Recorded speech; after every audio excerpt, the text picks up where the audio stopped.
This is Work Lab, the podcast from Microsoft. I'm your host, Tanya Mosley. On Work Lab, we hear from leading thinkers on the future of work. Economists, technologists, researchers, they all share surprising data and explore the trends transforming the way we work. When people talk about a metaverse experience, talking about a digital world that's immersive, that can hold millions of people simultaneously who have individual identities. And I look at all of that and I realize that as Microsoft, we have all those capabilities because we know how to build a game. And all of those things exist in a game.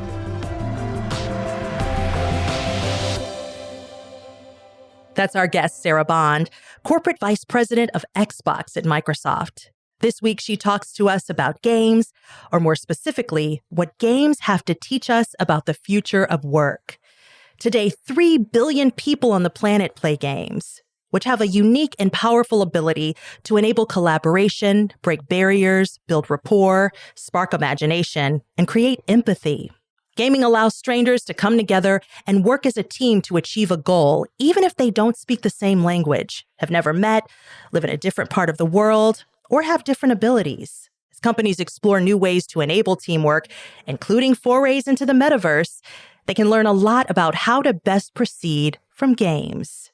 Sarah is the perfect person to walk us through that. Now, here's our conversation.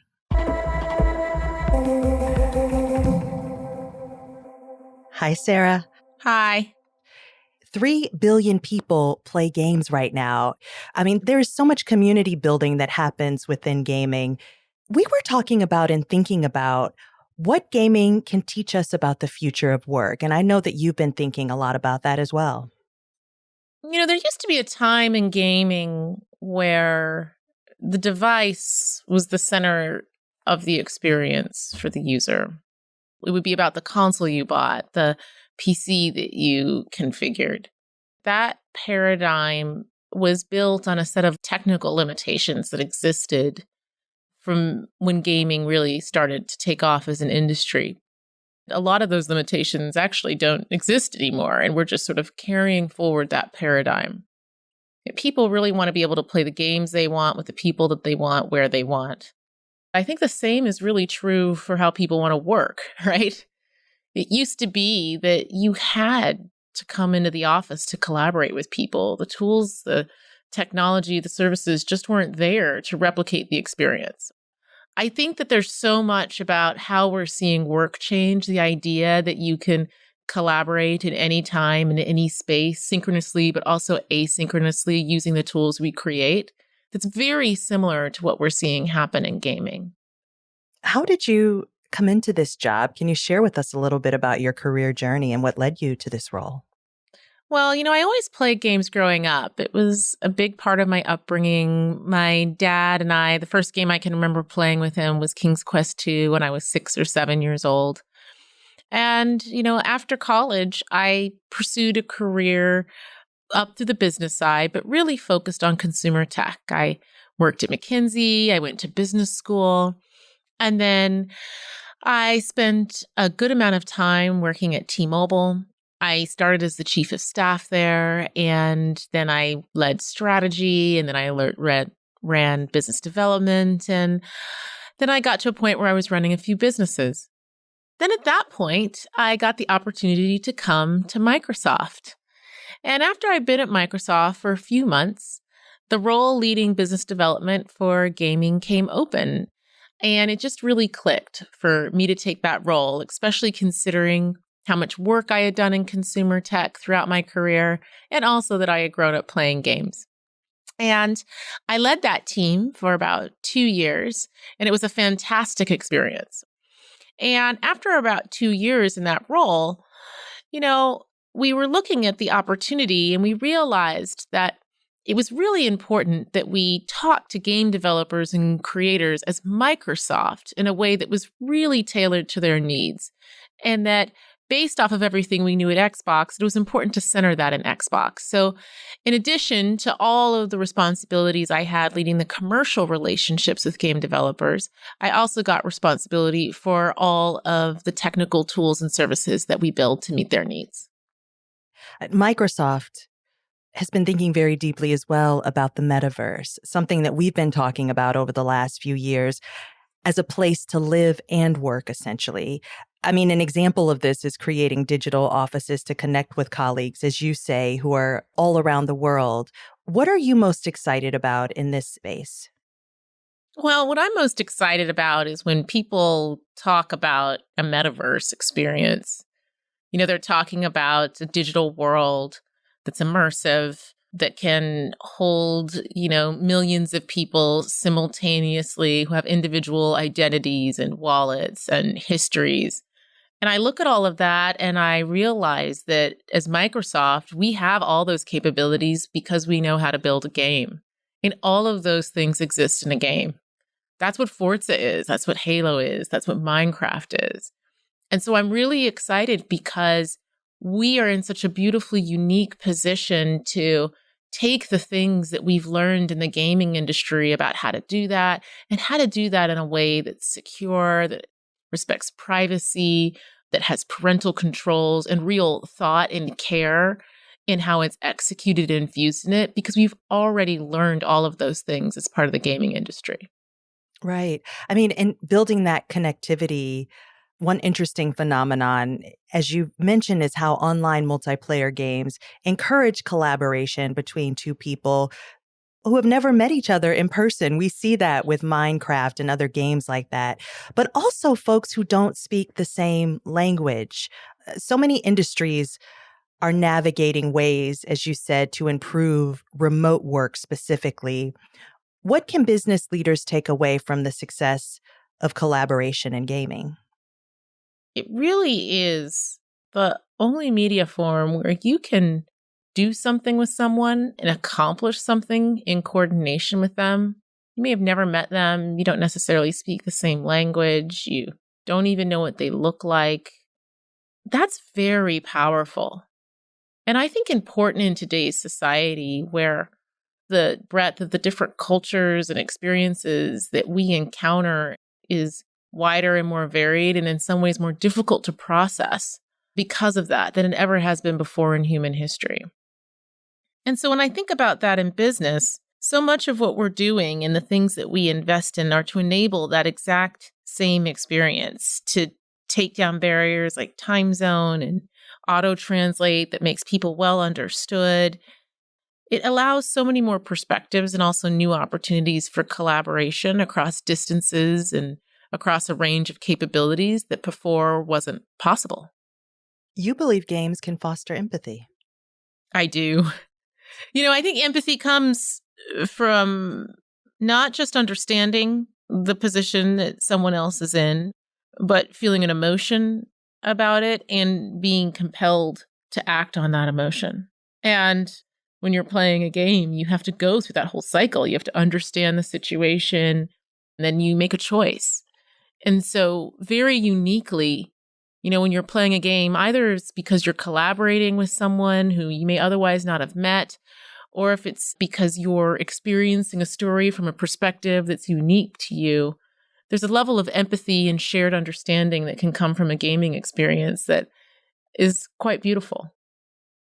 Many non-gaming businesses are focused on how to shift the ways its employees interact with technology, specifically building up the metaverse. What do you think the games industry can teach us about how to construct engaging virtual worlds that people truly want to explore and collaborate within? So much. Look, it's not just about creating an avatar and putting in a virtual world. It's about there being a reason for being there, a why. That's what games give you. They give you a motivation, something that you could accomplish. And it's also about doing it in a way where people believe that they can express themselves in a way that's safe and inclusive. And that core thing, we often in gaming, we talk about the mechanic of a game. What that's really talking about is that core motivational loop and how you make that one that's motivating and delightful and that people can be included in. And I think that's the key thing. That is what makes games special. I've heard you say that fostering relationships with the people who develop games for Microsoft platforms is a major priority. And I'm sure you've learned a lot over the years as you've cultivated those game creator relationships. I'm thinking about what lessons other industries can learn as well from building those relationships as they think about a metaverse that allows its employees to interact with technology and deepen their connectivity and their working relationships with each other. I mean, in the end, all of life is the interactions you have with each other.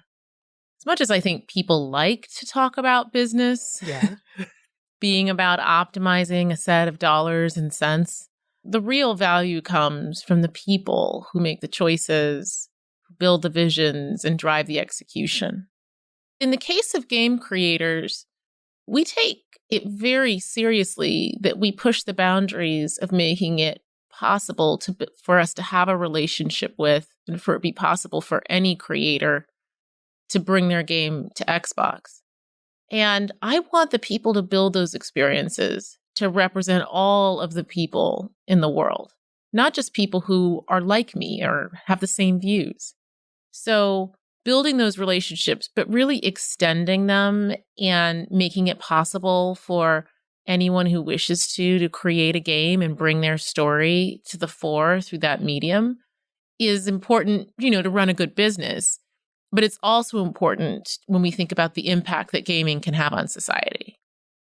To this point, we have been online and in virtual spaces long enough to also know that they can be toxic. There can be negative aspects of it.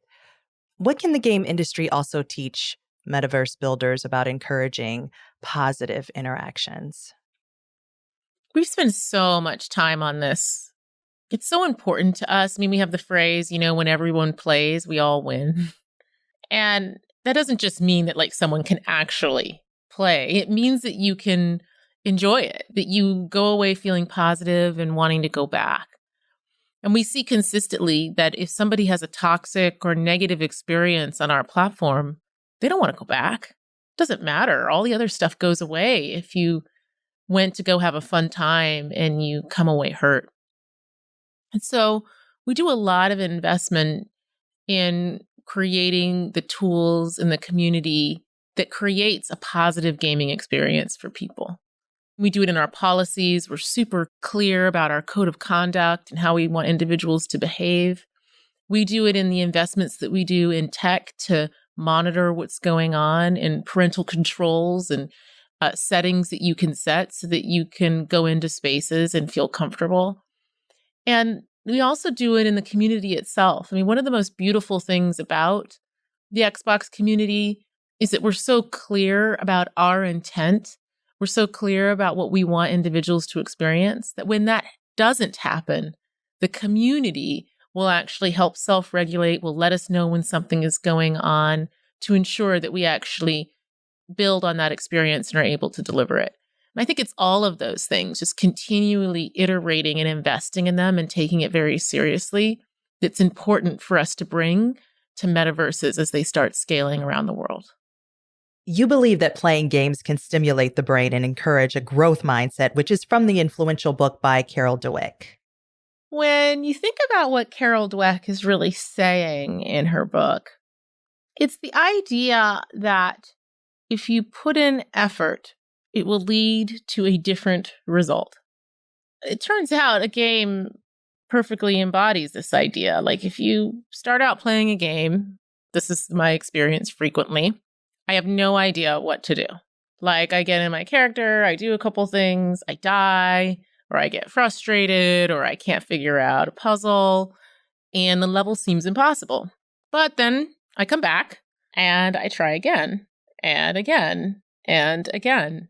And in the end, by the time you have invested that time in it, and you've learned how it works, and you've figured out the mechanics, a level that before would have seemed impossible, or a series of jumps that, you couldn't have imagined being able to do, you can breeze right through. And the consequence of failing is, relative to some consequences in life when you try something risky, pretty low, right? You might lose some coins or something, but you'll come back. And so I love the fact that gaming just by its very nature, teaches you that if you keep working at it, something that seems impossible, you can master. And I've really appreciated seeing that in my kids. My littlest loves to play games. He actually regularly plays with my dad, which I think is adorable. I mean, my dad is in his mid-70s. My son is 8. And they will sit side by side and do this thing together. But he's learning that, because he's little, that failure isn't failure.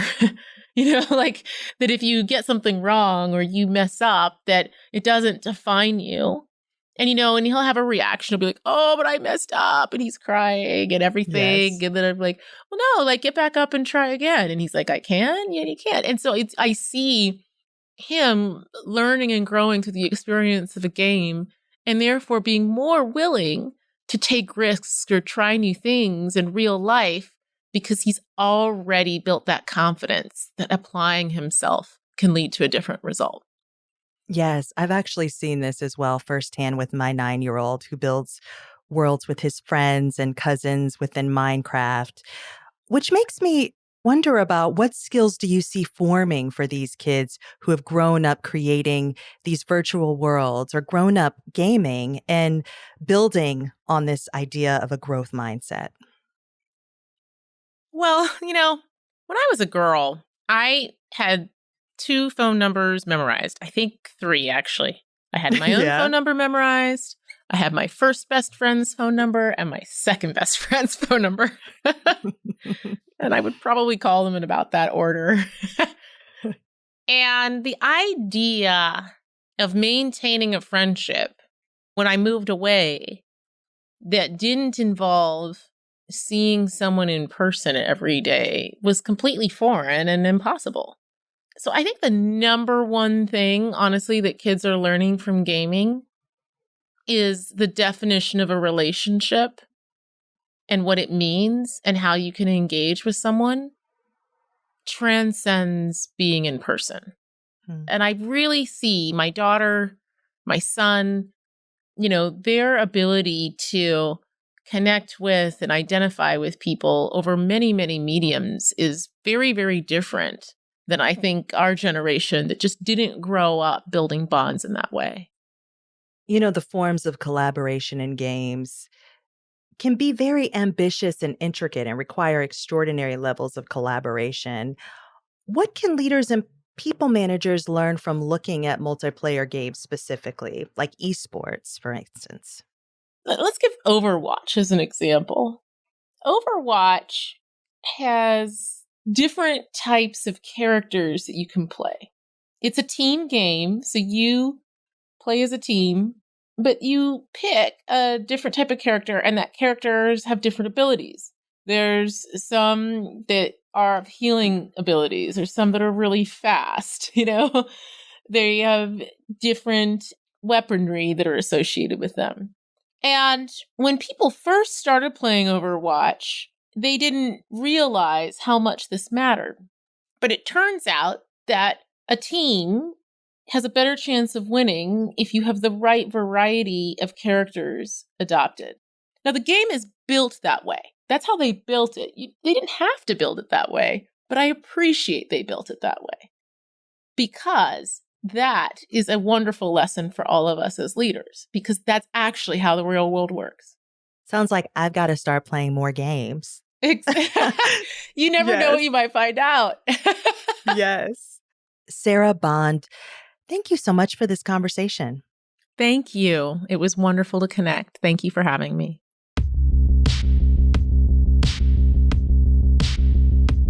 Thanks again to Sarah Bond, Corporate Vice President of Xbox at Microsoft. And that's it for this episode of the Work Lab podcast from Microsoft.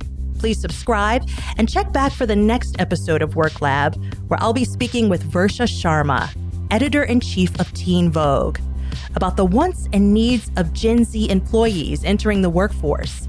And please rate us, review, and follow us wherever you listen. It really helps us out. And if you've got a question, we'd love to hear from you. You can drop us an email at worklab@microsoft.com. And check out the WorkLab digital publication too, where you can find the latest Work Trend Index report, as well as a transcript of this episode. You can find everything at Microsoft.com/WorkLab. WorkLab is produced by Microsoft and Godfrey Dadditch Partners and Reasonable Volume. I'm your host, Tanya Mosley. Our correspondents are Mary Melton and Desmond Dickerson. Sharon Calander and Matthew Duncan produced this podcast, and Jessica Volker is the WorkLab editor.